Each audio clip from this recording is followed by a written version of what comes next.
Assalamualaikum warahmatullahi wabarakatuh. Baik, kami di sini akan mempresentasikan hasil diskusi kami, mata pelajaran pemahaman tentang peserta didik dan pembelajarannya, topik 5 dinamika kasus Diana, yang mana dipersembahkan oleh kelompok PPL dari SMA N1 Palembang. Kami beranggotakan 6 orang, ada saya Nina Widiawati, ada Hairunisa, Metati Rahma, Miftahul Jannah, MC Sarwiguna, dan Nadia Kotrunada. Untuk studi kasus akan dijelaskan langsung oleh Saudari Metati Rahma, kepadanya dipersilakan. Baiklah, studi kasusnya ini saat ini ada permulaan tahun ajaran baru. Anda adalah seorang wali kelas 4 SD yang memiliki anak didik usia 10 tahun bernama Diana. Wali kelas 3-nya mengeluhkan dinamika bersekolah Diana kepada Anda. Guru wali kelas tersebut mengatakan nilainya jauh tertinggal dari teman-teman lainnya di kelas. Diana juga kurang baik dalam mengerjakan pekerjaan rumahnya selama masa PJJ kemarin. Bahkan, pihak wali kelas mengatakan bahwa ia khawatir dengan tuntutan yang semakin tinggi di kelas 4 di pelajaran IPA, bahasa, dan IPS yang membutuhkan banyak bacaan. Diana seringkali tidak menyelesaikan tugas-tugas yang diberikan dan ulangannya menunjukkan nilai yang buruk. Namun demikian, ketika materi tugas dan ulangan tersebut diulangi secara lisan dan individual, Diana dapat menjawabnya. Baiklah, untuk slide selanjutnya akan disampaikan oleh Saudari Miftahul Jannah. Baiklah, saya di sini akan melanjutkan presentasi dari rekan saya, Metati Rahma. Saya Miftahul Jannah akan menjelaskan penjabaran soal nomor 1, yakni kira-kira bagaimanakah cara melakukan asesmen terhadap keadaan Diana. Oke, penyelesaiannya yakni berdasarkan kasus Diana, menurut kelompok kami, guru terlebih dahulu mengidentifikasi penyebab Diana tertinggal. Faktor yang menyebabkan nilai Diana tertinggal antara lain yaitu Diana belum bisa membaca atau Diana sulit memahami kosakata. Dan ditemukan gaya belajar Diana adalah audio. Terbukti pada saat PJJ berlangsung, Diana tidak mendapatkan bimbingan secara langsung, dan pada saat Diana diberikan tugas dan ulangan secara lisan, Diana mampu menjawab tugas dan ulangan tersebut. Berikut cara melakukan asesmen terhadap Diana, yakni dengan dilakukan asesmen secara lisan, baik dengan metode tanya jawab, berdiskusi, maupun presentasi, serta diberikan tugas individual sesuai dengan karakteristik yang dimiliki oleh Diana.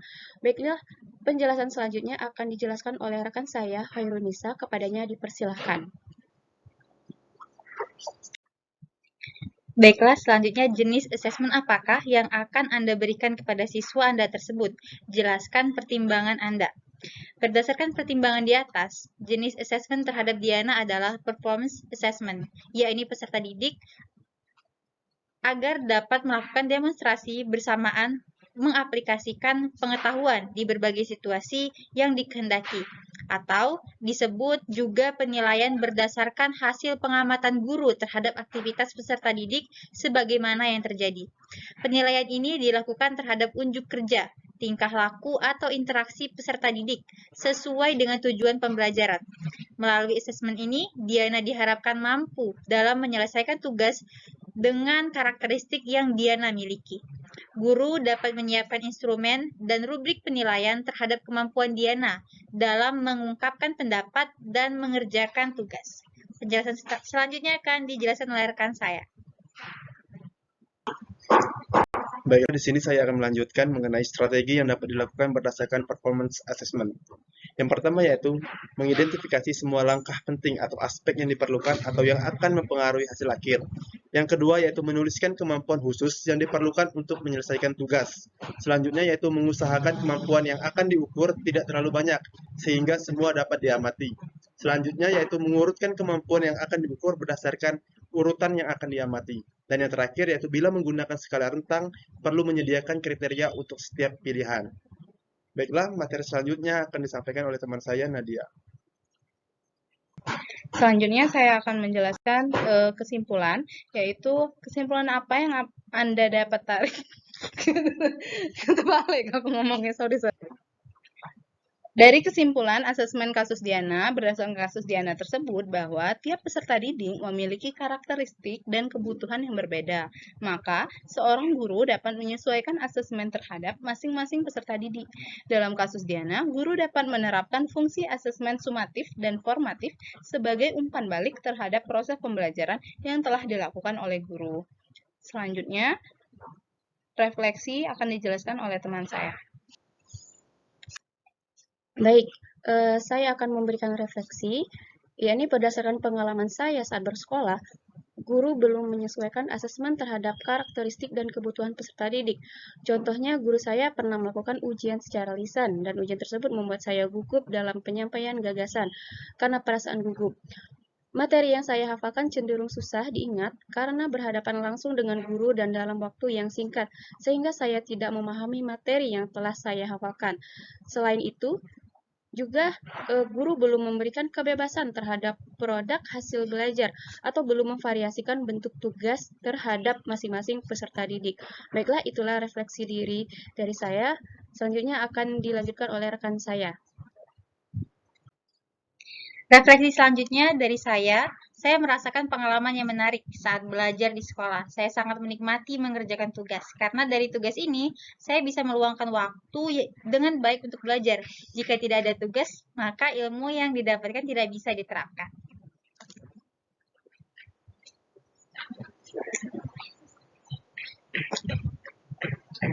Refleksi saya berdasarkan pengalaman mengerjakan tugas semasa sekolah, yaitu saya sangat senang ketika mengerjakan tugas yang bersifat kelompok. Karena di sana saya bisa berkomunikasi dan bertukar pikiran serta berbagi informasi dalam membuat tugas atau karya.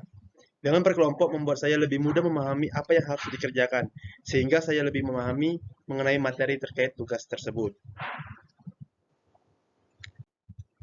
Baiklah, di sini refleksi diri dari saya sendiri, Meikati Rahma. Dalam mengerjakan tugas, yaitu pada saat pembelajaran saya pada waktu sekolah dahulu, rata-rata guru saya selalu memberikan materi dalam bentuk teori. Sedangkan ada beberapa materi yang harus disampaikan dengan praktek agar lebih jelas dan terarah apakah berhasil diterapkan atau tidak. Maka dari itu, saya menjadi paham bahwa belajar bukan hanya melalui teori, namun sebaliknya juga dilakukan melalui praktek. Terima kasih. Selanjutnya akan disampaikan oleh teman saya. Baik, sedangkan refleksi dari saya, selama saya menjadi pelajar, ketika mengerjakan tugas yang diberikan oleh guru atau dosen, saya merasa saya bisa mengerjakan tugas seperti yang lainnya. Kesulitan akan saya jumpai apabila soal atau instruksi tugas berupa kalimat ambigu yang membingungkan. Saya lebih menyukai tugas atau ujian lisan karena saya bisa menjelaskan semua materi yang saya pahami daripada ujian tertulis. Selanjutnya, refleksi dari saya, Nadia Katrunada, yaitu dalam pembelajaran di kelas, saya merasa lebih senang pembelajaran dalam bentuk hafalan daripada mencatat. Kemudian, saat saya dalam mengerjakan tugas, saya lebih senang pengerjaan tugas secara kelompok daripada individu agar lebih bisa bertukar pikiran dan mendapatkan informasi lebih luas. Baik, itulah tadi presentasi dari kami. Mohon maaf apabila ada kesalahan. Kami akhiri. Wassalamualaikum warahmatullahi wabarakatuh.